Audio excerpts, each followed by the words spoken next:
Bismillahirrahmanirrahim. Assalamualaikum warahmatullahi wabarakatuh. Baiklah Bapak dan Ibu, terima kasih kepada Ibu Dini selaku host yang baik.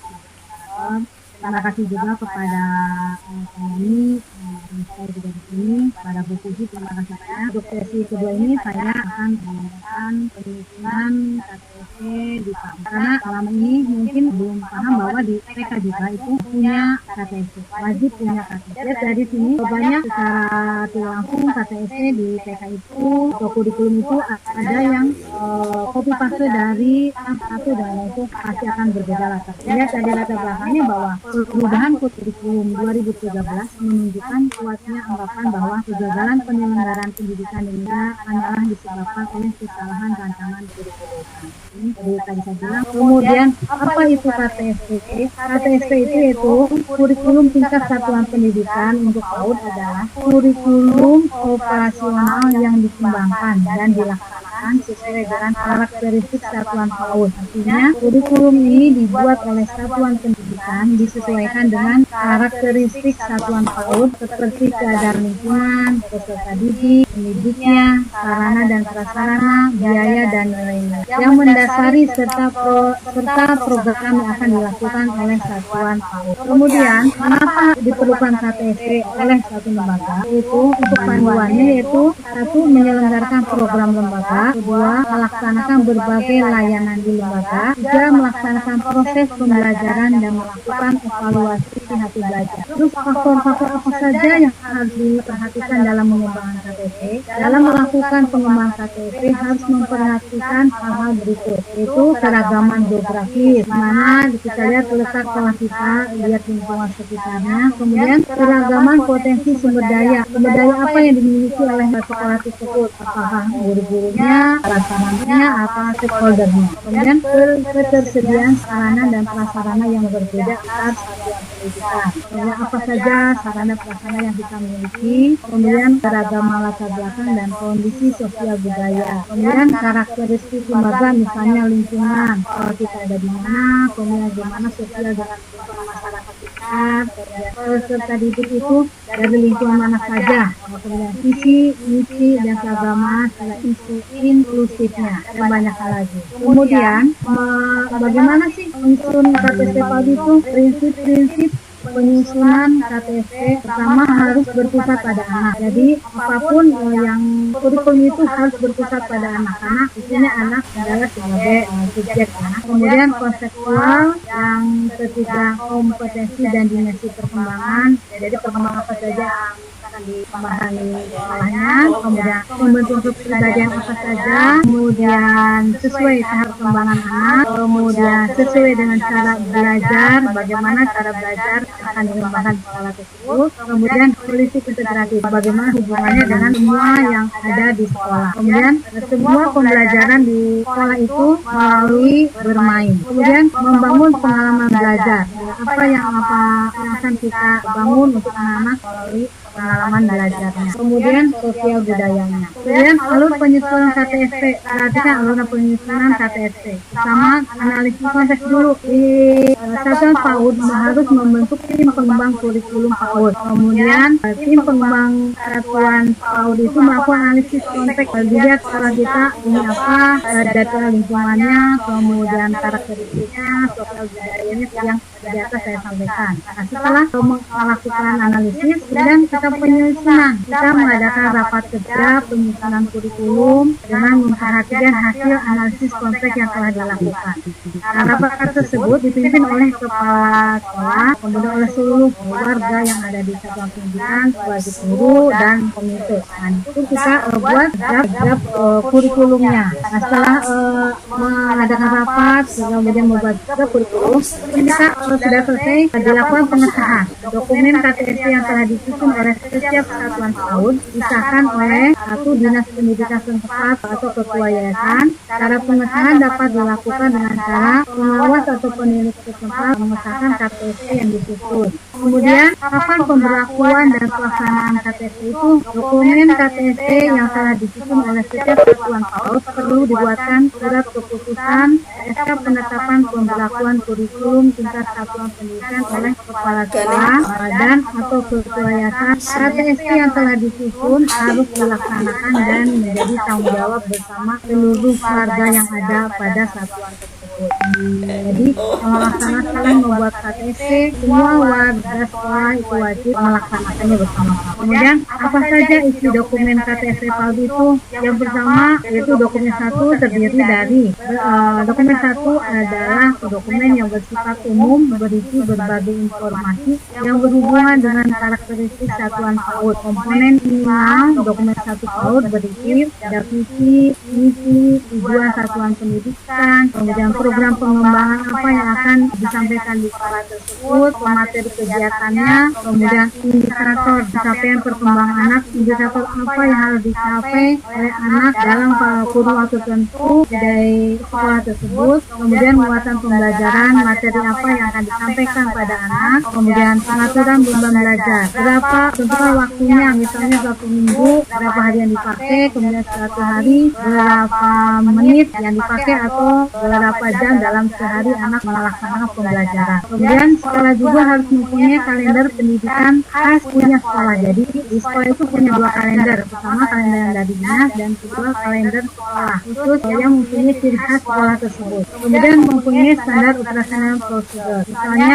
di sini kalau di TK misalnya SOP-nya penjemputan anak, penyambutan anak pertama, kemudian apa nih misalnya upacara, SOP-nya istirahat, SOP-nya bermain, SOP sebelum belajar banyak, ada SOP jalan-jalan banyak, ada kantukin gitu. Kemudian dokumen 2 disebut juga dokumen program. Dokumen ini merupakan dokumen yang berisi perencanaan yang akan dilaksanakan oleh pendidik selama 1 tahun ke depan. Komponen dokumen ini mencakup program semester, kemudian rencana pelaksanaan pembelajaran mingguan yang dibuat tiap seminggu sekali, kemudian rencana pelaksanaan pembelajaran harian itu yang dilaksanakan setiap hari oleh guru yang akan disampaikan kepada anak. Kemudian ada penilaian perkembangan yang dilaksanakan setiap hari. Jadi kalau di TK penilaian itu setiap hari berkelanjutan dan relatif ya. Kemudian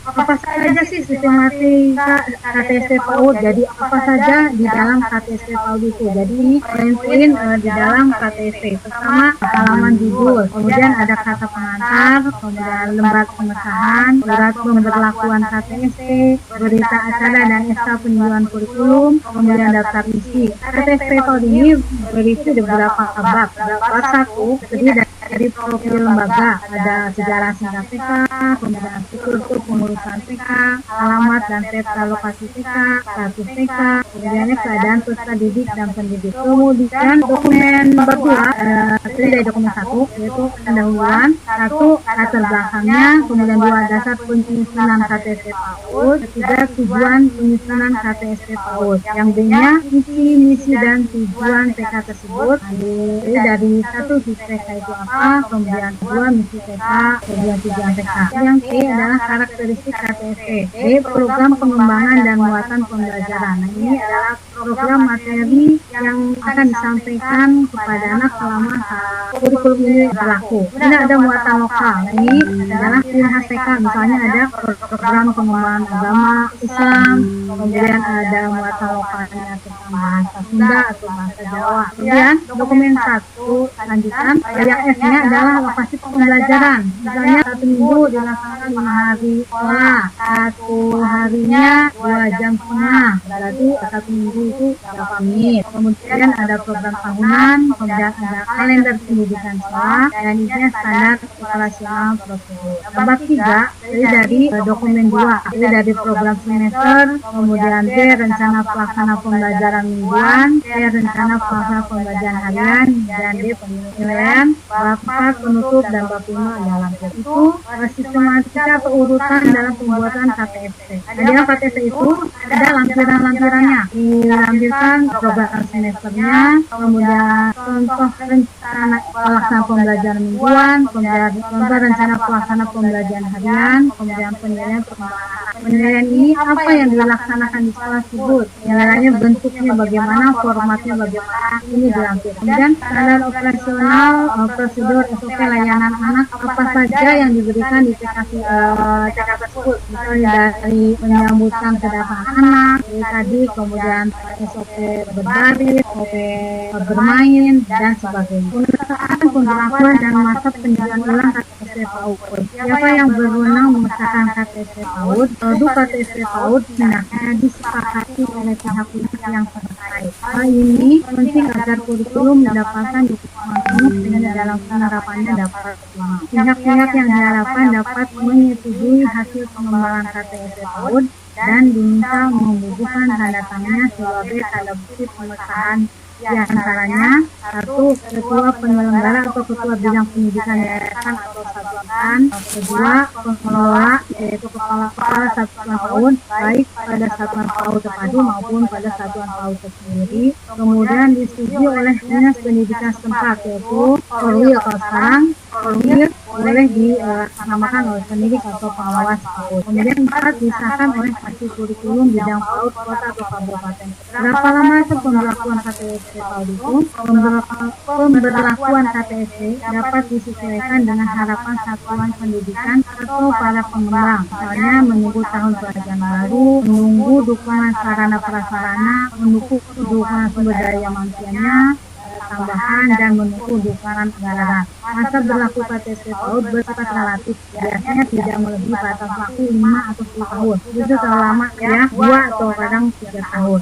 Nah, masa berlakunya kurikulum dapat mengacu pada tenggang waktu masa akreditasi yang diatur dan diberlakukan di daerah tertentu, baik secara lokal maupun nasional.